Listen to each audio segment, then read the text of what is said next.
An absolute masterpiece. Those of you familiar with the Kalahari manganese mines will realize that this is a pretty good specimen. Size of these sturmonite crystals is quite impressive.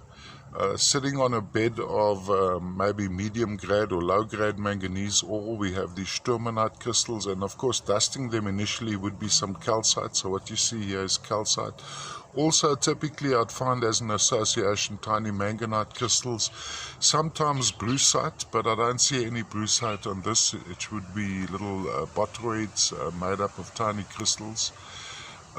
From a form point of view, quite lovely. I'll just put it on a turntable going around like this.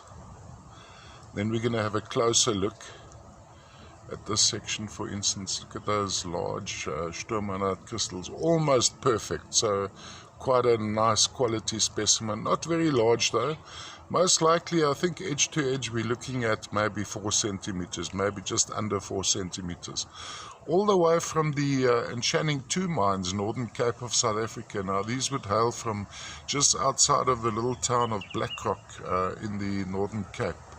So what happens, you go from Kuruman, you travel 80 kilometers north towards Namibia side, and then you get a little town of Hottesdal.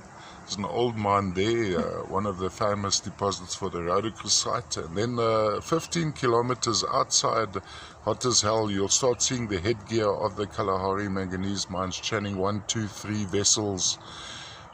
These are all actually interlinked at some point underground. Very interesting about that deposit. And this would hail from the Channing 2 mine. Finds maybe in the 2010 and so on. Sturmonite, calcite, and most likely some manganite too.